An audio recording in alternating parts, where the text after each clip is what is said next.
and welcome to today's webinar, where we will be discussing one of Shakespeare's most famous plays, Hamlet. On our agenda today, we will go for a quick summary of Hamlet. We're going to look at all the key events that happen in this play, which will help us to discuss some of the themes, some of the key ideas. Then we'll discuss the origin of Hamlet, like we were discussing with Romeo and Juliet and other Shakespeare plays. Shakespeare tends to take inspiration from other stories, which he then adapts and injects with his own ideas. Next, we're going to look at the very dominant theme of claustrophobia. It's a lot of people interpret Hamlet to be very much about surveillance, this constant idea that people are being watched. And we'll talk about as to why that's such a big theme in this specific Shakespeare play, what it can tell us about Elizabethan society. Then we'll move on to some modern interpretations of Hamlet, some modern incarnations on stage, adaptations on stage. And lastly, we will end by discussing the most famous speech and one of the most famous lines in theatre, which is to be or not to be. That is the question. Now, William Shakespeare himself was born in 1564 on the 23rd of April in Stratford upon Avon. If you ever get the chance to come to England, I seriously recommend you visit Stratford upon Avon. It is a beautiful Elizabethan town with lots of very old Elizabethan buildings. It is personally one of the beautiful places I've visited in England. It's full of parks, sculptures,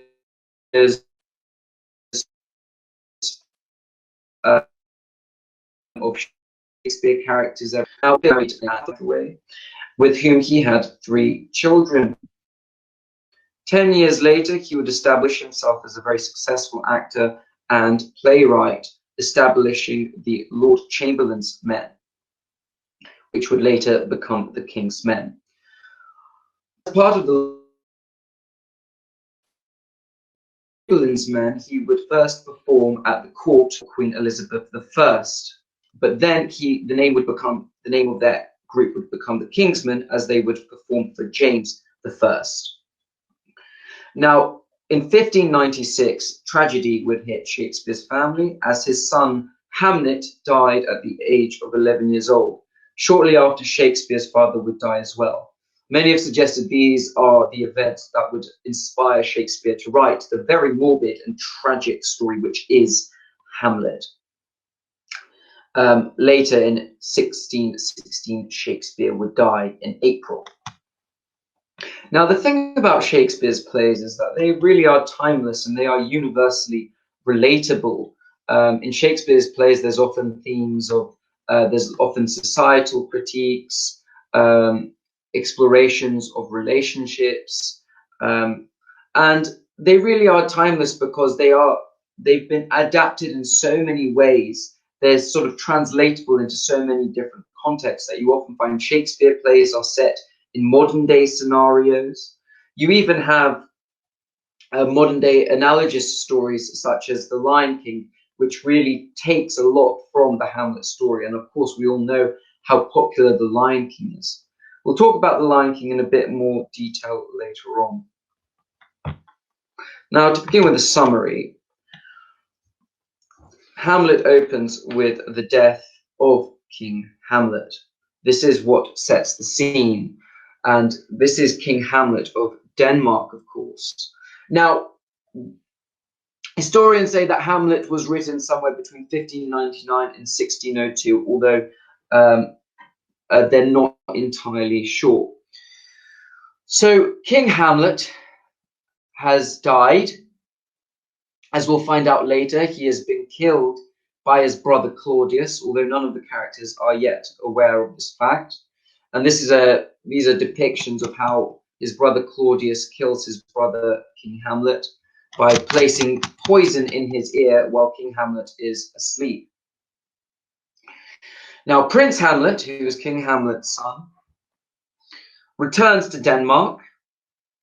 He's an undergraduate student, and he returns to Denmark hearing about his father's death. Now, the specific place where they live in Denmark is called Elsinore. Prince Hamlet returns to seeing Claudius now being coronated, although actually it's Prince Hamlet who is entitled to the throne. But anyway, it's Claudius who gets the throne. Hamlet is obviously very upset about this, but he's even more upset by the fact that his mother Gertrude has married King Claudius as well. He feels very uncomfortable about the whole thing. He sees his mother as incredibly unfaithful, and he thinks the whole thing is a very immoral ordeal. And being the teenager that he is, he becomes very, well, he's not a teenager, he's a young man. Being the young student that he is, he begins to wear very black clothing. He's very melancholic, only listens to very sort of sad, dark music, sort of like a modern day emo, I suppose. Now, the next really key event that happens is, so that's an image of Claudius's coronation. The next thing that happens, the significant thing that happens, is Hamlet is called upon by the ghost of his father. And the ghost of his father explains everything to him. He tells him, "It was Claudius who killed me, and I want you to avenge me." And Hamlet, from this moment on, changes completely. He isn't really sure if he's imagining it or not, so he goes slightly mad, although it's unclear if he goes mad on purpose or if he's going mad as a result of seeing his father. So Hamlet begins acting very erratically. He has vowed to avenge his father, who has appeared to him in ghost form. His interactions with Ophelia, his love interest, also become rather strange. Ophelia thinks that Hamlet has gone completely mad and tells her father Polonius as such that Hamlet has gone mad. Now, Polonius tells Claudius all about Hamlet's madness, but they suspect his madness is due to his obsessive love for Ophelia. It seems that Hamlet is acting mad almost as a cover so that Claudius doesn't suspect that Hamlet wants to seek revenge. Which is quite an intelligent thing to do, really, pretending to be mad so that people don't suspect that you're going to kill them.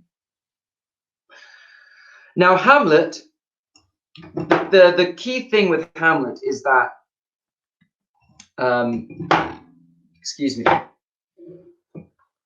is that as the audience, we constantly sort of question as to why Hamlet hasn't taken any action. And there seems to be a lot of inaction on Hamlet's part throughout the play. Why hasn't he yet gone and killed Claudius?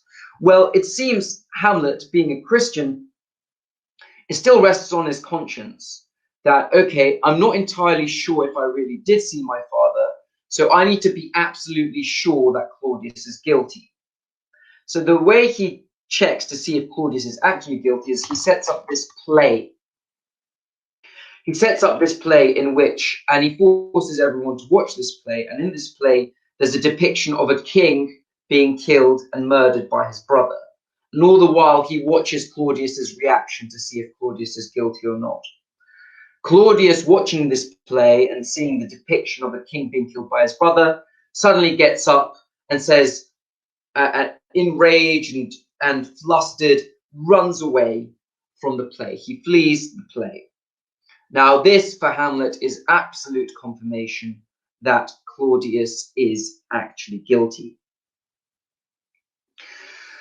Hamlet, going to confront his mother about what Claudius has done, as he enters the room and has this very intense argument with his mother, telling her how wrong she is for being with Claudius, hears a noise coming from behind the curtain.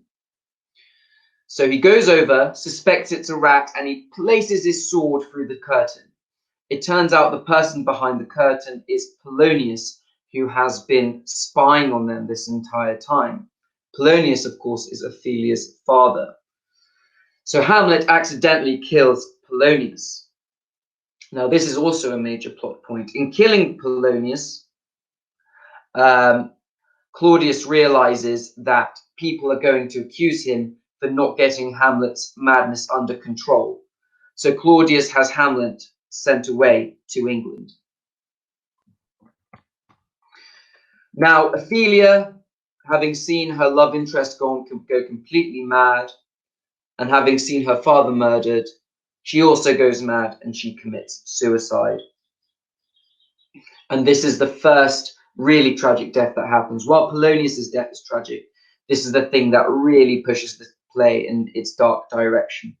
Ophelia being the innocent girl who hasn't done anyone harm, but she's the first really tragic death to happen.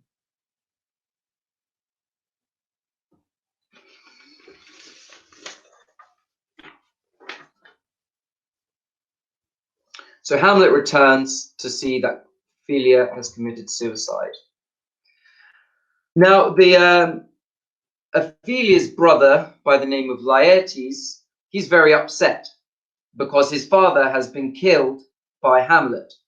So he goes to Claudius, and Claudius and Laertes agree that Hamlet needs to be killed. So they devise a plan where basically Laertes is going to have a fencing match with Hamlet, but the edge of Laertes' sword has been poisoned. Not only this, he tries to poison Hamlet by giving him poisoned wine. Now the plan goes slightly wrong because it turns out that the poisoned drink is accidentally given to Gertrude, and Gertrude, Hamlet's mother, drinks the poison and she dies. Hamlet realizes that Claudius and Laertes have attempted to poison him, so he kills both Laertes and he kills Claudius. Now that is and Hamlet dies himself because he has also drunk the poison. So essentially the play ends with everyone dying: Hamlet, Laertes, Claudius, his mother, Ophelia, and Polonius all included. And that is a very brief summary of the story. So as we can see, lots of themes are going to emerge out of such a tragic story. Themes such as mortality, life and death, truth versus deception, thought versus action, madness, and most importantly, revenge. So let's move on. Now, before I move on to some themes, it is worth noting that this is Shakespeare's longest play. It is a very long play. In fact, I believe that when this was attempted, this was put into a film version. It was Kenneth Branagh's film version. Kenneth Branagh wanted to have every single line in the play said and filmed. And this ended up in the film being over 4 hours long. Okay, it's a very long play. Not only that, most play adaptations, when you go to the theatre to watch Hamlet, there's usually 2 intervals because it's about over 6 hours long usually. It's a very, very long play. Now, there's a sort of multiple reasons perhaps why this is such a long play. Perhaps Shakespeare wanted to sell more mutton pies, or perhaps he just wanted to, I don't know, do a really deep character analysis, and that's why it required so much time. But it is a really, really long play. Now, I'd like to move on to the origin of Hamlet, and much like other Shakespeare plays, he's taken the story from somewhere else, and it comes from a certain author by the name of Saxo Grammaticus, who is a medieval Scandinavian author, and he wrote the tale by the name of Prince Hamlet. Now, the tale of Prince Hamlet is about a kid who sees his uncle murdered by his father. Now, this kid, he bides his time and pretends to be crazy in order for his uncle not to suspect him and to put his uncle into a false sense of security. But as soon as Prince Hamlet grows up, he slaughters his uncle with his father's sword. Okay, and he actually has a happy ending. Hamlet is actually Prince Hamlet actually comes out on top and doesn't die. Now, Shakespeare makes some very fundamental changes to the story, and it's quite revealing about what Shakespeare wants his own version of Hamlet to be about. So I'll just let my dog stop barking. Okay. So the fundamental changes that we see is that in Hamlet, in Shakespeare's Hamlet, Hamlet isn't so young when he finds out about his father's death, that he isn't so young that he can't go and directly kill Claudius. He's old enough to be able to go and kill him, because he has some degree of power. But also, on top of this, Hamlet never actually sees his father murdered by Claudius, whereas Amleth in the tale does. This is a really interesting decision on Shakespeare's part because it creates some level of ambiguity. Does Hamlet actually see his King Hamlet? Does he actually see this ghost, or is it all in his imagination? It's almost like modern day psychological thrillers where you wonder if the main character is actually delusional or if he's telling the truth. So this ambiguity creates some level of tension, which is very interesting.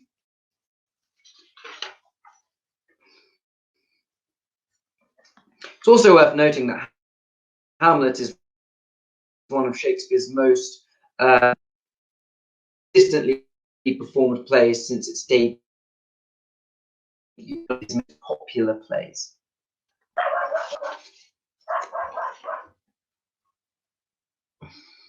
Now, the next theme I'd like to move on is this theme of claustrophobia. So while all these events are taking place, while all this tension is building, Hamlet is plotting to kill Claudius. Claudius is simultaneously having to build up his army because he knows that the Norwegian army are on their way to Denmark. There's also this context of incoming war which is going on. So the external and internal contexts are building up this tension.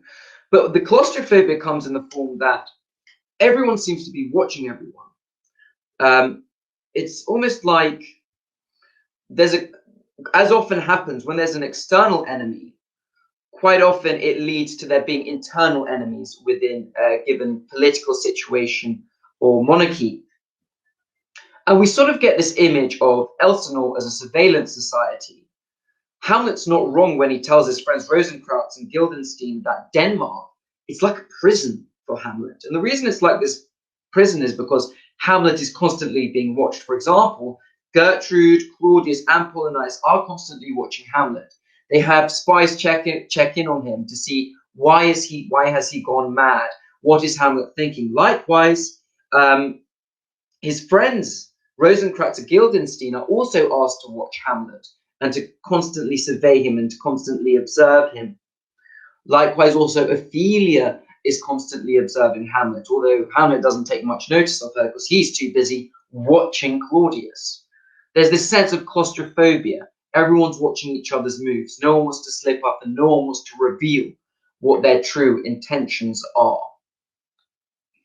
And this has been portrayed really excellently in certain modern day incarnations of this performance. So this is one such performance I watched in London, and it has Andrew Scott, who you may know from the Sherlock Holmes TV show. He plays Moriarty. He plays Hamlet. Now, this is set in a modern context, modern day context, and it's meant to be, the idea here, I think, is it's meant to be, because in Denmark, they have a monarchy, and it's meant to be the modern day Danish monarchy. So, for example, they have lots of CCTV cameras all around the castle. The whole ghost episode is filmed on a screen. So it's almost like something from Paranormal Activity when the ghost appears. But there's also this constant screen in the background. While we're watching the play, we also get close-ups on people's faces. And again, it's this idea that everyone is constantly being watched by cameras, which intensifies this sense of claustrophobia. There's even this, we were discussing earlier, I was in the summary, I was saying there's a scene where Hamlet sets up this play. Hamlet sets up this play to try and reveal if Claudius is guilty or not. Well, in this play adaptation, they actually have a cameraman film all of the faces up close as they're watching the play to show us their reactions to this play.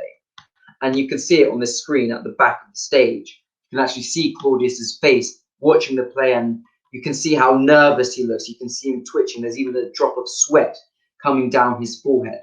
I thought it was a really effective way of showing this claustrophobic element of this play. I believe this might be available online somewhere to watch. So if you get the chance to watch this play adaptation, I absolutely recommend it. And Andrew Scott, honestly, is brilliant. His use of physicality, facial expression, he's a very philosophical, elegant Hamlet.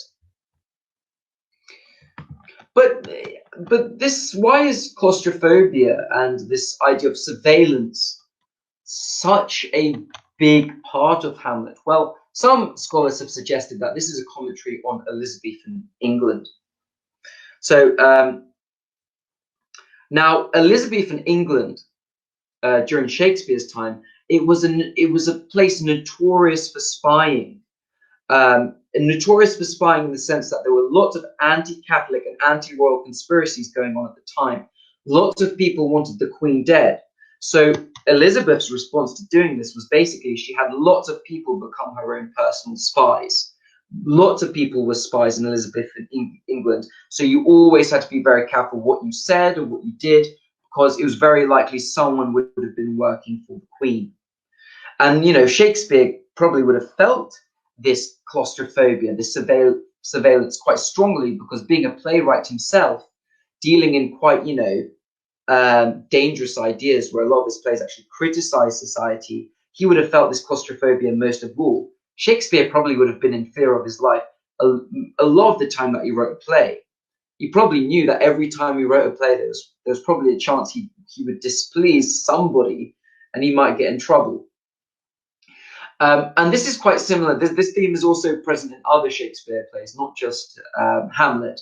If you ever get the chance to read Measure for Measure, that's another really fantastic play which shows this idea of surveillance and claustrophobia. In Measure for Measure, just to give you a rough idea of the story, the Duke of, I believe it's the Duke of Milan, it's set in Milan, he abdicates his power, appoints a new duke, and then he disguises himself as a priest and he goes around the city to see what people think of him and to sort of spy on people.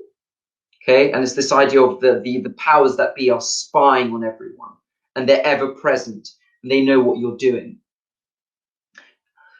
So an example of Queen Elizabeth taking this to a really extreme place, she even had Christopher Marlowe, who was Shakespeare's greatest rival playwright. Even he turned out to be a spy.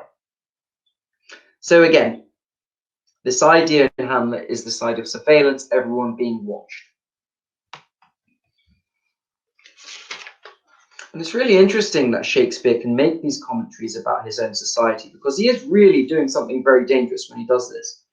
But he seemed to get away with it. And I think perhaps the reason he got away with it was a lot of these messages are hidden, but also he writes with such elegance and his plays are so fantastic that even the most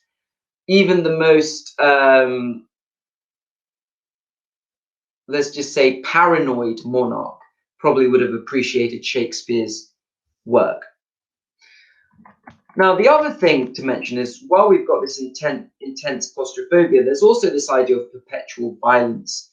And as is often the case in Greek tragedies, typically, if the main character has this desire for vengeance, it ultimately corrupts the main character, and that revenge leads to more revenge, and it's sort of perpetual and continual.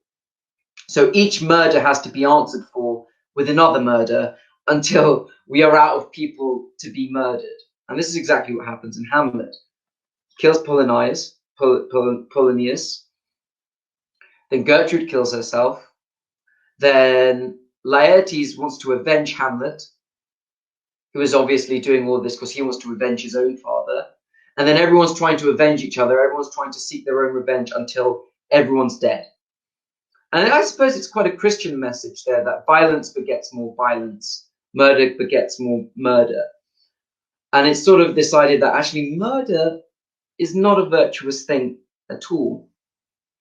Murder, even when it's sought for in the pursuit of justice, it never turns out well. And that's a very Christian message, certainly, because I think revenge is considered to be a mortal sin in Christianity. Remember, he's writing this for a very Christian Elizabethan audience, so this message would have rung very true. So Hamlet wants revenge, Laertes wants revenge, and it leads to more violence. Which moves us really quite nicely on to this question of to be or not to be, and what this speech is actually discussing. So again, let's just, this speech is a soliloquy. So what is a soliloquy? A soliloquy is a speech in which a character speaks to himself or the audience or others who are not present. It very much shows us the inner thoughts of a character. So it's almost like inner thoughts being spoken out loud. So it's a very useful technique in theatre to have. I was discussing with my students the other day the difference between books and films, and how films often struggle to show the inner thoughts of a character the same way that a book does. But a soliloquy, in a way, is one of the best ways to do that with an actor, is to simply have them say it, to express it. And it doesn't feel too unnatural either. Now, the thing about Hamlet is, the reason he has so many of these soliloquies is because he really is a person who loves to think. He contemplates why and how things are. He asks really philosophical questions. He's a lover of words. He's clearly very intelligent. And he's most in his element when he's feeling melancholic. And when he goes into this melancholic sort of feeling, that's when he's most philosophical, because he questions things such as life and death. He also confronts his own ability to take action against his greatest enemy, who is Claudius. Now, a big question he's asking himself is to be or not to be. And people take this to mean multiple different things. Some people consider here that Hamlet is contemplating suicide.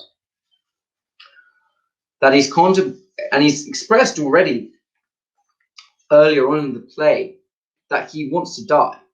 And he almost wishes that suicide wasn't a mortal sin, because he really wants to escape the world he lives in, a world where his mother has betrayed his father, where his father's been murdered, where Ophelia has committed suicide. He really doesn't like the world, and he kind of likes this idea of suicide.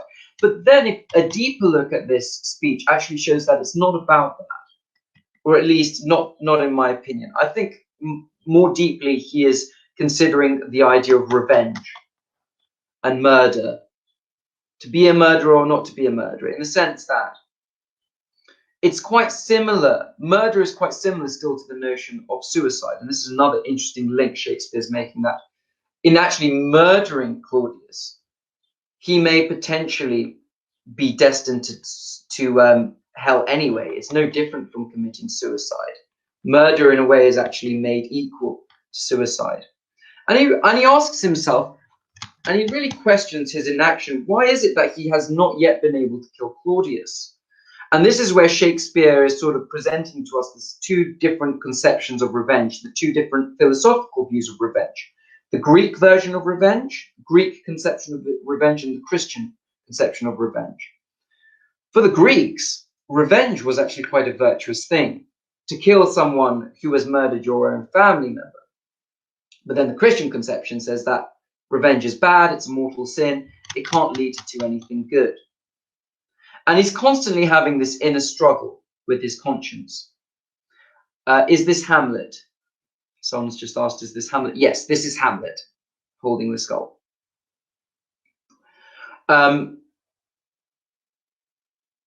Where did I get to? Just in action. And his conscience is tested many times throughout the play. There's even a point where when Claudius actually escapes from watching the play, Hamlet goes after him.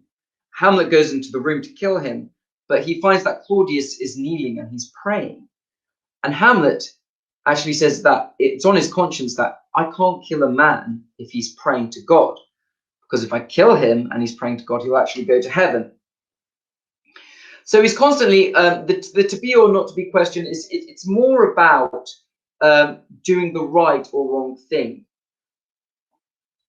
And the reason that's important is because it's this idea that what you do in this life affects what happens in the next life. And the to be or not to be is motivated most of all by our fear of the afterlife, a respect of the afterlife. Because as we've said, revenge and suicide are one and the same thing. They both lead to hell.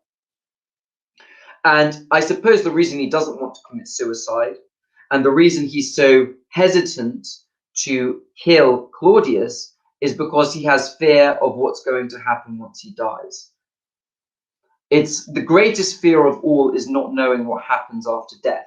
And no matter how bad this life is, no matter how much we suffer, no matter how awful everything is, fear of what happens after death is even greater.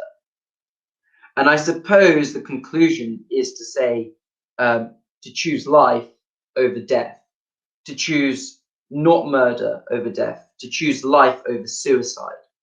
That's my interpretation. Perhaps you guys have some different interpretations you would like to state. Please do tell me, because like I said, not everyone agrees on this, but for me, this is fundamentally about what sort of person one should be.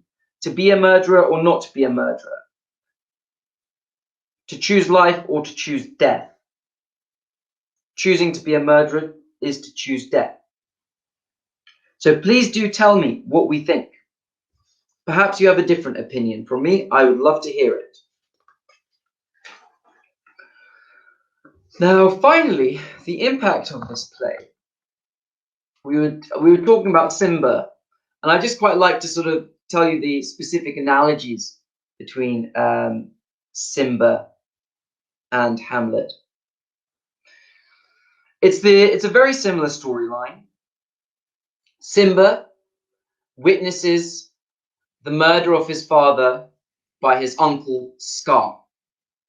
Okay, I mean that's more similar to the tale of Hamlet, but nevertheless, his father has been killed by his uncle, who wants power, and then his uncle elects himself as the new king. Not only that, we have similar scenes where Mufasa actually appears to Simba in a ghost form, if we all remember this scene here. He doesn't say avenge me, he says remember me. It's a slightly different message, but nevertheless, very, very big similarity, and it's no coincidence that that has happened.